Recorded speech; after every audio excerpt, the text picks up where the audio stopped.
গাড়িতে হালকা পাতলা কিছু কাজ আছে, বেশি না বলতে। ওই যে প্রচুর কাদা সিটে, তো মার্কেটের নিচে একটা আলাদাভাবে প্লাস্টিক ইউজ করবো, দেখি ইঞ্জিনের একদম ইঞ্জিনের হেড পর্যন্ত কাদা উঠে। আর ওই ইঞ্জিন হিট যখন গরম হয়, ওই অবস্থাতে কাদাটা যখন শুকায় যায়, তো পানি মারলেও, আর ওইসব জায়গায় তো ওরকমভাবে হাতও যায় না, পানি মারলে ওইসব জায়গা থেকে ওইরকমভাবে স্প্রে আর কি, ওই যে প্রেশারের পানি মারলে, ওই যে দোকান থেকে যদি প্রেশারও মারা হয় পানির মাধ্যমে, তারপর ওরকমভাবে ক্লিয়ার হয় না। কারণ ওই জায়গায় যায় আর একদম ইট যেমন হিট দিলে শুকায় শক্ত হয়ে যায়, ওইরকমভাবে এই কাদাগুলা শুকায় শক্ত হয়ে যায় এবং ইঞ্জিনের কালার নষ্ট করে ফেলায়।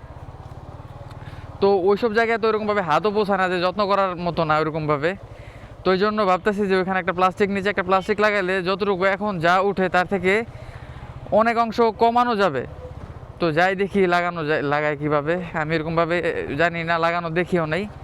ফুল প্রসেসটা আপনাদেরকে দেখাবো যে কীভাবে ইঞ্জিন কেটে ওই প্লাস্টিকটা লাগায়। যারা জিক্সার ইউজার আছেন তাদের আমি আশা করি তাদের অনেক উপকৃত হবেন, কারণ অলরেডি তো আসিফ ভাই লাগাইছে, তো দেখতেছি যে ওইরকমভাবে ওদের হেডে আর কি ওইরকমভাবে কাদা উঠে না। তো যাই লাগাই, আমারও আরও অনেক আগে লাগানোর প্ল্যান ছিল, আমি মনেই ছিল না আমার। তো বাজারে হারাম নাই, যেহেতু পানির মধ্যেই সবসময় চালানো লাগে, তো লাগাই ফেলাই।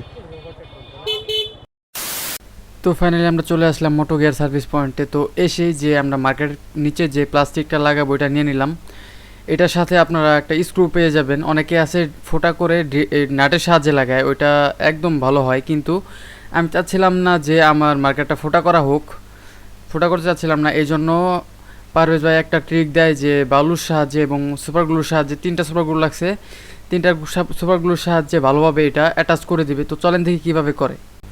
শুরুতে মার্কেটটা ভালোভাবে খুলে নিতে হবে এবং খুলে নেওয়ার পর ভালোভাবে ওয়াশ করে নিতে হবে, কারণ প্রচণ্ড ময়লা থাকলে আমরা যে আঠাটা ইউজ করবো এটা ময়লার উপর লাগলে ওটা ভালোভাবে কাজ করবে না, এবং ওয়াশ করার পর ভালোভাবে শুকিয়ে নিতে হবে। সামনে মার্কেট ছাড়া বাইকটা দেখতে একটু অন্যরকম লাগতেছে, টায়ারটা অনেক চিকন চিকন লাগতেছে। তো চলেন দেখি কিভাবে লাগানোর পরে কেমন লুক আসে। তো ফাইনালি আমাদের প্লাস্টিক লাগানো কমপ্লিট, এবং হালকা ফিনিশিং দেওয়ার জন্য এটা দিয়ে টাচ আপ দিল। তো আমি শুরুতে ভয় পেয়ে গেছিলাম যে কাইটা ফেলায় নাকি, তো কাটে নেয়। তো আমাদের এটা লাগলো 3টা সুপার গ্লু আর প্লাস্টিকটা, টোটাল কস্ট আর কি আমার খরচ পড়ছে 190 টাকা। পরিচিত গ্যারেজ, এই জন্য আর সার্ভিস চার্জটা দেওয়া হয় নাই আর চায়ও নাই বড় ভাই। তো আমার টোটাল খরচ 190 টাকা। যাদের বাইকের প্রচুর কাদা ছিটে তারা এটা লাগাই নিতে পারেন, তাহলে ইঞ্জিনের হেডে আর কাদা উঠবে না। তো চলেন লাগানোর পরে দেখি কেমন ফাইনাল লুক আসে। তো চলেন যাই দেখি, আপনাদেরকেও দেখাই ফিটিং করার পর অবস্থা কেমন। ফিটিংয়ের আগের ফুটেজ তো আপনারা দেখলেনই, ফিটিং কীভাবে কী করলো, এরকমভাবে ডিটেলস আর দেখানোর মতো কোনো কিছু নাই সুপার গ্লুপের মাধ্যমে। আর মিস্ত্রির একটা সিক্রেট টিক্স আছে, ওটা দেখাবে না বলছিল, এই জন্য আর দেখাইনি আপনাদেরকে।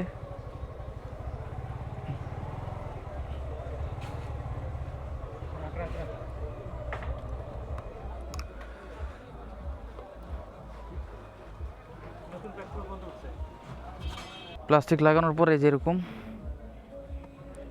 সাইলেন্সার ভিজে নেয়, তার মানে উপরে আর যায় না, ভালোই উঠছে, এই পর্যন্ত উঠছে, উপরে উঠে না, সাইলেন্সার কিন্তু ভিজে নেয়।